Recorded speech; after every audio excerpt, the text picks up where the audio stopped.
Ladies and gentlemen, welcome to the Cyber Career Lab. Thank you for joining us for the next episode of the program. If this is your first time here, I appreciate you giving us a chance. The Cyber Career Lab was created for people who cannot afford thousands of dollars for degree programs or certification training. And based on our previous sessions and the feedback that we have received, it is a factual statement that our guided lessons expose beginning, intermediate, and even executive professionals to relevant content that equips them to enter the workforce or to grow in their careers. The goal of this session is to provide lessons an hour at a time to support everybody who is interested in the content and the material that we have to offer to make everybody a better cybersecurity professional. Regardless of where you're starting, my objective is to help close the cybersecurity skills gap by focusing on entry career professionals and advancing techniques that go beyond the technical things that you see in other places to make sure that everybody is equipped and is prepared and is competent regardless of his or her role in the cybersecurity profession. For season 1, as part of the launch of the program, we have been focusing on professionalism and perspective in cybersecurity. For the last few episodes, we have been focusing on risk management. And getting close to the end of the program, I thought it would be constructive to talk about metrics. When you're dealing with cybersecurity metrics, whether you are entry level, intermediate, or advanced, metrics are going to be very important to help you communicate the value of what you're doing as a security professional. Now, in most cases, the metrics conversation is limited to the chief information officer, the chief information security officer, or senior leadership. I am starting the beginning of a journey to equip all cybersecurity professionals to be able to document good metrics. If I can't measure the performance of the security program and I have no idea to communicate what it is that we're doing or why it matters, it's very difficult to justify why we are spending money on people, process, and technology. It's also very difficult to say, why do we need all of these people here to do all of these activities in the organization, especially when most organizations see security as a cost center and they don't really recognize what it is that security is bringing to the table and what they're doing to make the organization successful. And so the first thing that you have to consider is, what in the world is a metric? A metric, by academic definition, is simply the combination of data and an algorithm that reduces the data to tell a story. If you go beyond that, it's hard to define a metric. For some people, they just think about a pie chart. But if you're looking for a metric that's relevant, especially related to cybersecurity, you want to think about metrics as being a story that you're telling using data that provides the opportunity to show it in the right context. If you're a regular participant on the program, you've heard me talk about business context, business context, business context. This is even more important when you're talking about metrics, because the idea is that you want to tie the item that you're measuring and the performance of an activity to something that is relevant and appropriate to the business. The significance of a metric comes from its context, which is your business, what they're doing, why they exist, and what they're trying to accomplish. That's why metrics are pretty much always going to be organization specific. So you can't go to Gartner and get the top 10 metrics for a security program. You can't look on the internet. If you really develop the capability to document good performance measurements, what you're going to find is that it is unique and specific information about relevant processes within your organization. Yours in bold, big, giant letters, because what matters to one organization is often going to be very different than what matters to another organization. Now, we're talking about the good features of metrics and why you use them and what's important. It's also valuable to highlight what is a bad metric. I would argue that a useless metric is one that doesn't tell a story and is just a dead number. According to NIST Special Publication 800-55, metrics must be useful for directing resources and for tracking performance. And so things like the number of penetrations that the firewall stopped, or the percent of employees that completed annual security awareness training, would fall into a category of interesting information that we'll explore in just a minute. But this opening monologue tells the story about why we're here, what we're going to talk about, and the value that you receive from this particular lesson. Now, a couple of rhetorical questions, and this is just to get you thinking and into the educational groove for this session. What are the right metrics for cybersecurity?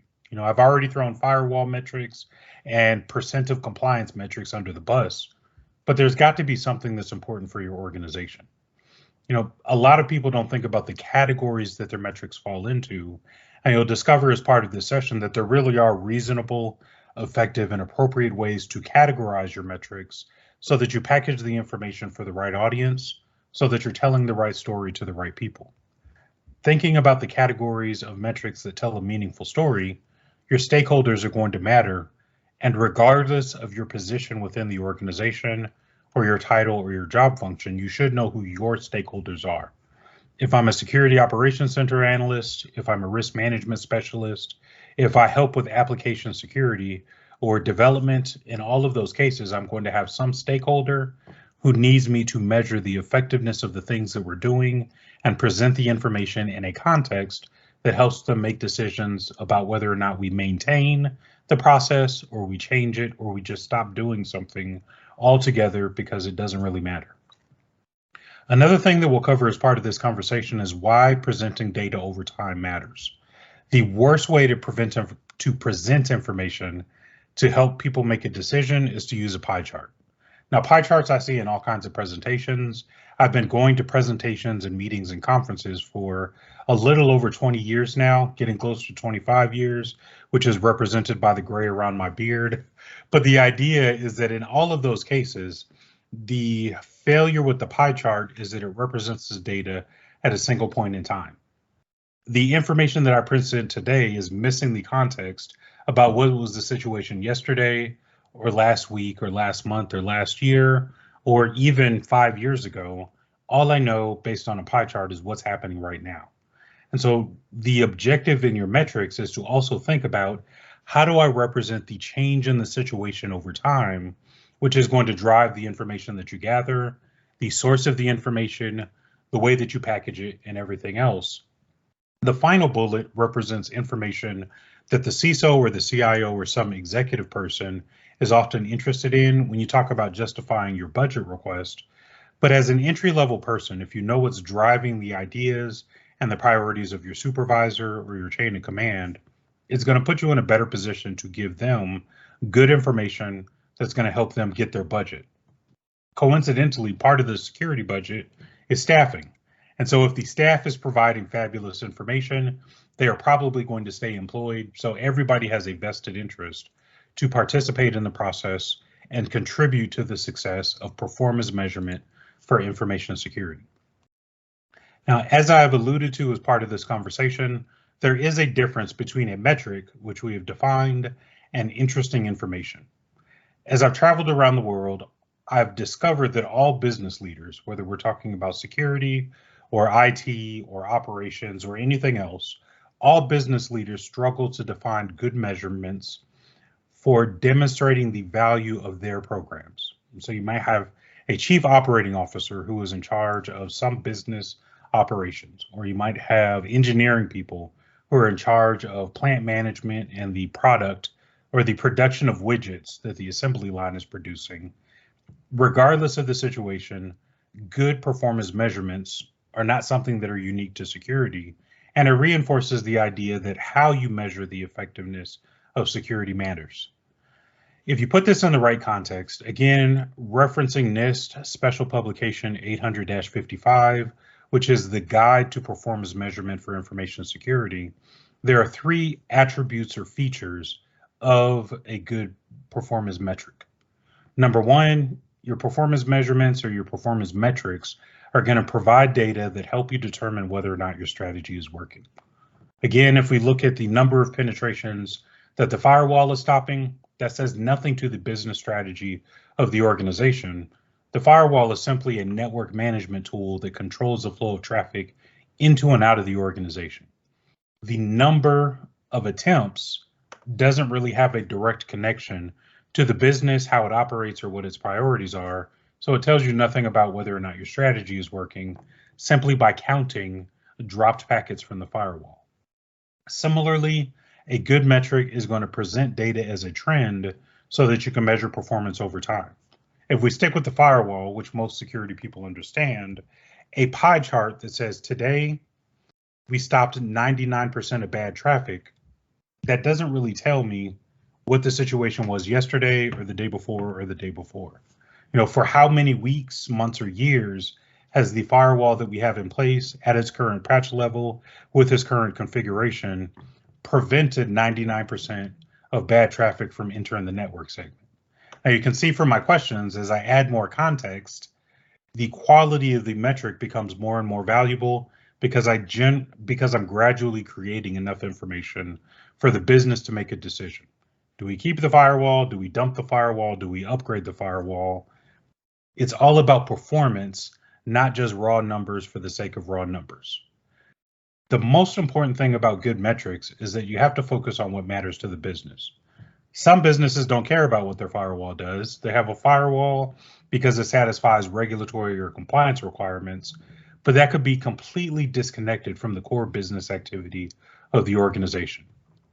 If I'm generating widgets in a manufacturing plant, the firewall is really only protecting IT-based network access to information technology systems. But if I've done good network segmentation using the Purdue Enterprise Reference Architecture to separate my IT environment from my operations technology environment, the IT firewall has no bearing on what matters to the business, because what this business cares about is the assembly line generating widgets. And so in every situation, in every scenario, you always want to think about, why does the business care about the information that I'm presenting?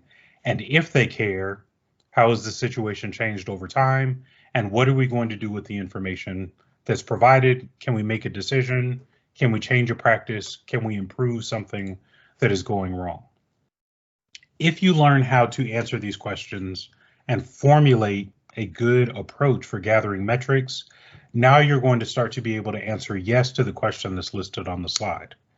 Everybody in security, again, whether you're an entry-level person, a middle-level person, or an executive-level person, everybody in security should be able to say, for the metrics that they are accountable for, whether or not they communicate the value that your work adds to support business success. If I'm a SOC analyst thinking about security operations because we just had a major incident over a holiday weekend, there should be something that I can communicate to management and to the business about my security operations program. How quickly did I identify something? How quickly was it removed? Was that within the boundaries of acceptable performance compared to all other incidents and events that we're handling in the Security Operations Center? And what does my performance have to do with the business goals and objectives of the organization? From a business perspective, your strategy is often going to be a high-level plan that describes how you will achieve a goal in the midst of uncertainty, while considering how the goal will be achieved and the resources that are used to accomplish it. And so in a lot of cases, thinking about the goals and the resources and the impact on those items is a good starting point to figure out what are the metrics and performance measurements that I want to start thinking about and documenting and describing and reporting to the right people within the organization, so they understand that I'm really contributing something meaningful to business success, not just doing things for the sake of compliance, or not just doing things for the sake of doing it. Now, in my humble opinion, corporate strategy is more important than compliance and than technology.